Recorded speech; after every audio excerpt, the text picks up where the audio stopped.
Judulnya Yesus menyembuhkan orang sakit pada hari Sabat. Pada suatu kali Yesus sedang mengajar dalam salah satu rumah ibadat pada hari Sabat. Di situ ada seorang perempuan yang telah 18 tahun dirasuk roh sehingga ia sakit sampai bungkuk punggungnya dan tidak dapat berdiri lagi dan tegak.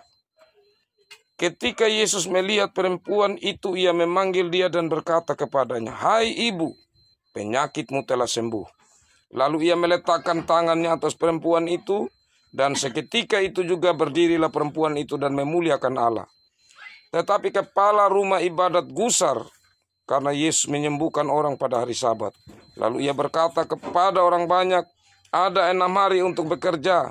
Karena itu datanglah pada salah satu hari itu untuk disembuhkan, dan jangan pada hari Sabat."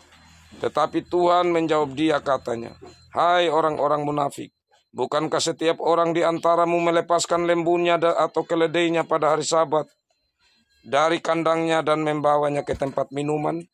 Bukankah perempuan ini yang sudah 18 tahun diikat oleh iblis harus dilepaskan dari ikatannya itu? Karena ia adalah keturunan Abraham." Dan waktu ia berkata demikian, semua lawannya merasa malu dan semua orang banyak bersuka cita karena segala perkara mulia yang telah dilakukan. Demikian bagian sabda Tuhan ini. Berbahagialah saya dan saudara yang selalu rindu mendengar, merenungkan, dan juga mau melakukan firman Tuhan dalam hidup kita. Shalom. Shalom. Kekasih-kekasih Tuhan, kalau ada yang celaka, baik jatuh dari pohon atau jatuh dari motor, itu ada ya, yang waktu dia dengar, pertama-tama bukan rasa kasihan, tapi yang di pikirannya dia ada salah apa. Benar tidak Bapak Mama? Kadang-kadang itu yang muncul. Dia ada pernah salah apa jadi sampai dia celaka begini. Bukan aduh bagaimana kenapa dia bisa begitu. Nah, ini hal yang wajar karena dalam budaya kita dari dulu kala, dari sejak merapu, kalau ada yang sakit begitu, oh pasti ada punya sebab. Ada yang seperti kalau khotbah yang lalu Bapak Mam pernah ikuti, ada orang yang buta.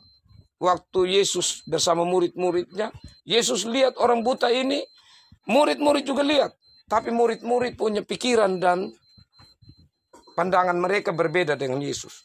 Jadi orang tanya sama Yesus begini, "Guru, ini orang dia buta karena dia punya dosa atau dia punya orang tua punya dosa?" Bayangkan Bapak. Bukan Yesus, ini orang kan Tuhan Yesus punya kuasa, apa dia bisa sembuh tidak ya? Bukan itu yang muncul. Tapi yang muncul kau selidiki itu orang punya kesalahan. Nah itu yang tidak jarang terjadi dalam hidup kita. Tapi Yesus tentu dia adalah Allah. Dia juga sebagai yang menciptakan manusia. Jadi saat dia memandang orang itu yang timbul dari dalam dirinya belas kasihan. Yang mendorong dia untuk menyatakan kuasa. Nah kekasih-kekasih Tuhan, apalagi kalau terjadi hari Minggu. Nah itu orang, kenapa bisa di hari Minggu? Nah begitu. Nah, jadi terkadang cara berpikir orang masih terbawa dari cara berpikir dulu. Tapi kiranya kalau kita sudah mendengar firman hari ini, kita mulai mengubah cara pandang kita untuk itu. Nah kekasih-kekasih Tuhan, cerita ini memang agak sedikit bertolak belakang dengan yang saya sampaikan tadi. Karena justru di sini bukan orang sakit pada hari Minggu, tetapi Yesus menyembuhkan pada hari Minggu. Nah, kekasih-kekasih Tuhan, kalau menurut orang Yahudi yang mengikuti ajaran Musa, bahwa dari 10 hukum, di hukum keempat itu kan berbunyi, "Ingatlah dan kuduskanlah hari Sabat." Ya kan? Panjang itu kalimat. 6 hari lamanya, ya dan seterusnya. Tuhan menciptakan langit dan bumi dan segala isi. Pada hari yang ketujuh ia beristirahat. Ya, karena itu maka manusia juga harus beristirahat. Segala hewan-hewannya, lembu, ya, domba-domba harus beristirahat. Ya, jadi kekasih-kekasih Tuhan mereka sangat taat. Nah, jadi di hari Sabat, ya kalau hari Sabat ya mereka hari Sabtu. Kalau kita punya Sabat sekarang hari Minggu. Karena kita punya Sabat kenapa hari Minggu? Karena kita merayakan tentang kebangkitan Yesus Kristus. Sehingga kita jadikan hari Sabat itu hari Minggu. Nah, kekasih-kekasih Tuhan, mereka ini terlalu ketat ya, orang Yahudi ini tentang hari Minggu seperti apa. Begitu. Nah, itu tidak gampang. Nah, kekasih-kekasih Tuhan, jadi waktu Yesus menyembuhkan ini mama tua yang sakit sudah lama ya. Mereka bilang, aduh kenapa bisa kasih sembuh? Tidak ada lain lagi. Pertama dorong marah sama itu ibu juga. Kenapa kita datang di hari Sabat begini? Kenapa tidak datang saja di hari lain kalau mau cari kesembuhan? Kekasih-kekasih Tuhan, ini sudah 18 tahun dia sakit karena dirasuki roh jahat ini perempuan. Ya mereka selama itu melihatnya pasti ini kenapa? Apa yang salah dari perempuan ini? Apa dosanya? Ya kenapa dia mesti datang lagi di hari Sabat ini? Ya artinya mereka bukan belas kasihan saat mereka melihat itu. Tapi Yesus yang melihat itu dan belas kasihan, Yesus langsung mengatakan, "Hai ibu, penyakitmu telah sembuh." Ya. Nah, ini tentu sangat membawa sukacita besar bagi perempuan itu karena seketika itu juga dia sembuh, dia langsung memuliakan Allah. Nah sebenarnya kalau orang memuliakan Allah kan orang lain senang ya kan, apalagi di hari Sabat. Wah luar biasa ada yang sembuh, wah dia puji Tuhan yang sembuh, kita juga ya puji Tuhan. Tapi tidak, ini kepala rumah ibadat dan bahkan orang-orang lain saat itu ya. Tetapi kepala rumah ibadat gusar karena Yesus menyembuhkan orang pada hari Sabat, lalu berkata kepada orang banyak, ada 6 hari untuk bekerja, karena itu datanglah pada salah satu hari itu untuk disembuhkan, dan jangan pada hari Sabat. Tapi apa jawab Yesus? Hai orang-orang munafik, bukankah setiap orang di antara melepaskan lembu dan setelah di hari Sabat? Ya, apalagi dalam cerita yang lain, Tuhan Yesus bilang begini, kalau di hari Sabat, atau kalau kita konteks sekarang, kalau di hari Minggu, engkau punya kambing masuk dalam lubang, apa kau tidak selamatkan dia? Kalau kambing saja engkau selamatkan, apalagi orang manusia. Jadi kalimat Tuhan Yesus ini keturunan Abraham. Jadi mereka itu sangat mengagungkan Abraham. Kok kamu sebagai orang yang sangat memahami Abraham sebagai orang beriman, tetapi kenapa kamu tidak punya belas kasihan? Malah kamu persalahkan lagi saya lakukan ini. Nah kekasih-kekasih Tuhan, apa maksud dari firman Tuhan ini dalam kesempatan indah ini? Pertama-tama berbicara tentang hari Minggu. Berbicara tentang ya dalam konteks orang Yahudi hari Sabat. Ini hari yang penting sekali, tapi ada perbedaannya. Perbedaannya ya kalau dalam hari Sabat orang Yahudi ya mereka sangat tekan sekali tentang aturan. Begitu. Jadi contohnya begini, hari Sabat itu datang jam berapa, pulang jam berapa, siapa-siapa yang boleh datang, siapa-siapa yang tidak boleh datang, kalau datang bawa apa, kalau datang tidak boleh bawa apa. Itu dorong ketat aturan. Tapi kalau hari Sabat dalam hal ini hari Minggu bagi kita orang Kristen itu apa? Hari pembebasan. Hari di mana Allah membebaskan kita dalam Yesus Kristus dari kebangkitan. Dia membebaskan kita untuk kita memiliki kemerdekaan. Untuk kita memiliki ikatan hubungan yang indah dengan Allah. Seperti perempuan ini kan dibebaskan. Ya, hari Minggu atau hari Sabat itu dibebaskan perempuan ini dari ya, apa yang selama itu sakit yang membelenggu dia. Jadi dia memuliakan Allah. Jadi seharusnya hari Minggu hari kita memuliakan Allah. Ya, hari pembebasan yang Tuhan anugerahkan. Nah kalau begitu maka penghayatan tentang hari Sabat ini, apalagi hari ini di hari Sabat juga kita bersyukur, maka renungkan dengan sungguh bahwa hari Minggu, hari Yesus bangkit, hari yang Tuhan berikan bagi kita untuk menikmati kebebasan yang telah Tuhan anugerahkan bagi kita, keluputan yang Tuhan anugerahkan kepada kita. Hari kita memuliakan Tuhan.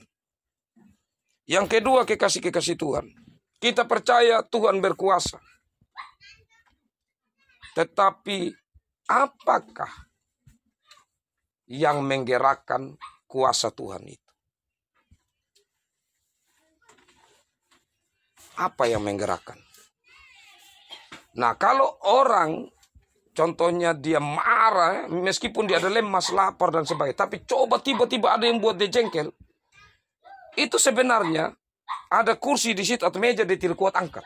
Kan dia sudah 2-3 hari tidak makan, Makan sedikit saja jadi ada lemas, kan ada stres pikiran. Tapi kalau ada tiba-tiba sesuatu yang buat dia marah, itu meja kursi dia bisa angkat. Kenapa? Karena marah. Jadi kalau orang marah itu bisa sesuatu energi atau kekuatan dia muncul dalam diri orang. Nah, demikian pun kalau ada orang yang susah. Kita tidak punya apa-apa. Ini pengalaman. Bapak mama lebih pengalaman dari saya. Di sana kita dengar ini keluarga dia ada susah betul. Dia sangat membutuhkan uang, contohnya begitu. Kita tidak ada uang. Tapi karena memang kita satu keluarga, kita merasa bahwa dia sangat membutuhkan, maka kita akan berupaya cari. Padahal kalau tidak ada yang begitu, kita biasa-biasa aja. Tidak ada juga yang malah kita pikir susah, dapat di mana Tapi tiba-tiba kalau ada begitu, kita tetap dapat saja. Bagaimana cara kita usaha? Ada kekuatan tersendiri. Bahkan kalau ada acara-acara yang membutuhkan kita dapat hewan, bisa saja bisa dapat. Padahal kalau tidak ada acara itu, kita macam buntu sekali. Kita bisa dapat di mana, bagaimana. Artinya ada kekuatan tersendiri. Nah, maksudnya begini, Bapak Mama kekasih. Kuasa yang dimiliki oleh Tuhan itu didorong oleh kasih. Tuhan adalah kasih. Segala tindakan yang berhubungan dengan kuasa itu didorong oleh kasih. Ya, jadi saat Yesus menunjukkan kuasanya untuk menyembuhkan perempuan ini, itu didorong oleh kasih. Kasihnya yang tinggi, kasihnya yang dalam, melihat akan pergumulan yang dihadapi oleh perempuan ini. Nah, dalam artian di sini Bapak Mama, kita dalam hidup ini kan terkadang kita hanya andalkan saja kuasa Tuhan. Jadi saat saya tidak punya, saat saya susah, saat saya begini, kita mulai tanda tangan di Tuhan. Tuhan tolong saya, Tuhan tolong saya. Di saat Tuhan menolong kita dan menyatakan kuasa, sebenarnya itu karena kasihnya. Kasihnya yang ia mau nyatakan kepada kita. Kalau begitu Bapak Mama kekasih Tuhan, ya, saya pikir kita sepakat bahwa kasih Tuhan itu yang selalu kita rindukan. Pastilah kuasa Tuhan nyatakan di saat memang Tuhan mau nyatakan bagi kita. Nah, karena begini yang saya maksud. Kalau sudah bilang ada KKR Bapak Mama, biar yang sakit pilek saja orang bisa pergi mau sembuh. Rame-rame pergi. Kenapa? Karena yang orang butuhkan itu adalah kuasa Tuhan. Yang sebenarnya kasihnya tidak dibutuhkan. Padahal kuasa Tuhan itu, Tuhan tidak nyatakan terus. Seperti Yesus ini, saat disalib, apa Yesus nyatakan kuasanya? Kalau Tuhan Yesus nyatakan kuasa, mana dia bisa mati di kayu salib? Tapi bukan itu. Kasihnya ya, yang menyatakan kuasa, sehingga ada mujizat-mujizat sepanjang pelayanannya. Tapi bukan itu yang paling utama. Kan itu hanya dorongan dari kasih yang ada. Ya, karena itu Bapak Mama kekasih, maka di saat Tuhan kita melihat menolong Mama beserta dengan anak saudara kekasih kita yang bawa motor, Tuhan masih memberi kesempatan yang indah kepada mereka. Ya, masih menyembuhkan mereka. Maka di sini sebenarnya pertama-tama bukan karena Tuhan menyatakan kuasanya, tetapi Tuhan menyatakan kasih. Karena Tuhan sangat mengasihi. Ini saya punya anak. Biar dia sembuh. Dia sakit seperti itu. Mereka sakit seperti itu. Tapi nanti biar mereka sembuh. Wah, kalau sampai Tuhan begitu mengasihani akan kita. Luar biasa, Pak.